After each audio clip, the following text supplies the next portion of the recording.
But how about that win last night? The 3,000th win in Red Wings franchise history. They go into Boston and win. And D-Mac, look, I know the numbers weren't pretty, but you know what, damn it? A win's a win. Win is a win, man, and they won their third win in a row. And to quote Teddy KGB, as I like to do, hanging around the playoff picture. They are. We're into December now. You know what I'm saying? This plays like this team, right? What have I been saying all year? It's the ebbs and flows. It's the inconsistency or whatever. But when you get that goaltending performance, we broke down last week pucking around on both goalies. But Ned's found his game. He was huge last night. I know that. This is the way they had to play. This is a road game where you have to win. They stole points in that rink, in a rink that usually they don't go in and play very well. The last game in there, they got blown away. So to come out with a victory, to see your boy get one, to see Mark Stahl, who stick around in about 7 minutes. Mark Stahl, we also call him the dad. In the Red Wing locker room, we're gonna do pucking around on him today. But he scored a big goal, not known for his goal scoring, but a big goal for him. So, great team effort. Nedeljkovic, obviously first star, and I would expect tonight against the Kraken, I'll be down there. Everybody, I'll be doing the Game Day Live Portal 10. They're going to release the Kraken. The Kraken's in town. So it'll be a tough game. You look for Thomas Greiss to back it up. But, again, so you go on the road, you win this game. You got to come home in a back-to-back and be ready to play. I'm excited because they played really well at home. The rink should be rocking, new expansion team and stuff. But this is one of those, it's not pretty, but you get it done. They don't ask how, they ask how many. And to your point, they're a team that teams don't want to play because when they figure it out like they can go in and win a game like that. That's a road victory. That game right there that we saw last night is the way that you win in the playoffs. So right now, if they continue, now they can't, what you can't do is come out tonight and have that same performance, being outshot 42-16, stuff like that. That's not a prescription for success. That's not a prescription. But that shows that you can find a way to win those games that you shouldn't win. So props to them, and I'll be excited to see how they come out tonight. You say that. You know what that leads to?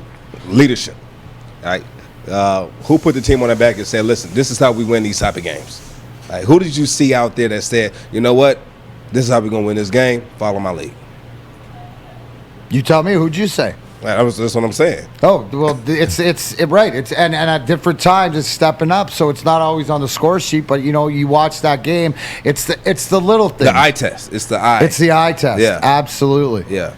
And so, actually, no. I apologize. We're doing Sam Gagner, right? Yeah, we're doing Sam Gagner, who with big part, but to him and to Mark Stahl, to his point, these are the veteran guys. Right, the guys that might not be here when the championships come, but the culture and the identity and the leadership, right? That's why I'm going to focus, to your point about who are the leaders, is the guys that have the ability but do the little things to win the games, like at the end of the game, winning the faceoff. Rasmussen, last draw there, didn't lose it to one of the best faceoff men, Bergeron, in the league. They were able to scrap it out, and instead of, they took a couple of shots at the empty net, which is okay to do. They missed, but they won the draws. They did what was needed to do. And if you watch that last shift of the game, the way where they put the puck in the neutral zones and stuff, that's smart hockey with smart guys on the ice. So that's how you win those games. Last night, Joint, you talked about leadership. It wasn't that first line. Wasn't that. It was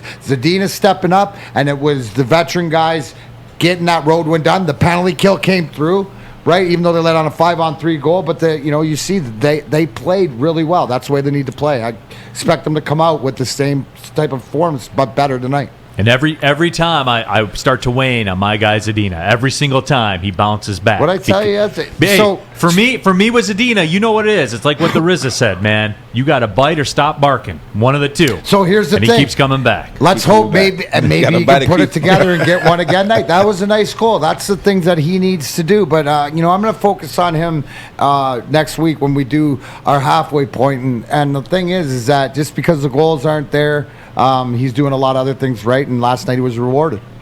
Yeah, and for the Red Wings, too, they're what I want the Lions to be in 2 years. If you look at their youth right now, and you go by like silly little things like the Calder Trophy, for quote unquote the Rookie of the Year, they did NHL.com writers did a poll, and Lucas Raymond and Mo Sider are running neck and neck for this, and that's what I'm talking about. Where with the Red Wings right now, they're further down the highway than the Lions and the Pistons. And for me, this is exactly what I'm talking about. This is the way you do it. This is the way Steve Yzerman did it with Tampa. He's rerunning the script. Why wouldn't he? Word for word. He figured. And look, D-Mac, people that I know in athletic administration, in college sports, they have playbooks. And they go to different places and they run them over and over and over again. And the results are the results every single time. They're the same everywhere they go. Because the formula is the formula, man. It is. And Steve Yzerman has the formula. Oh, he does. Definitely. And it's with the culture on and off the ice. Listen, I say hashtag Yzerman playing all the time. I say, 4 or 5 years. But if you hit with your 19 and your 20-year-olds and your first rounders like they did, like the Lions don't, and they can come in and play like 5-10 year vets already, props, Drapes. Great drafting, great. It's the organization. So that's why it's going to get right, because they're showing you. They're doing it because they picked the right guys and they know what this team needs. Dom Rivera says, Neil, quoting the RZA, you catch me off guard sometimes. Hey, man, always bobbing and weaving, Joe. I hadn't gotten a bar in yet today. I always like to sneak at least one bar. No, you got one in, and I'm going to take it from you. I'm taking that one from you. I'm not, you do? No, you set a bar today that I'm like, oh, I like that bar. I'm going to take that one. But it wasn't a red bar. It was a quote. Okay. It was a quote. Feel free, Joe. I took your stuff, man. What? What was it? Yesterday's prices are not today's prices. That's Fat Joe. That's Fat Joe. I steal all my stuff, too.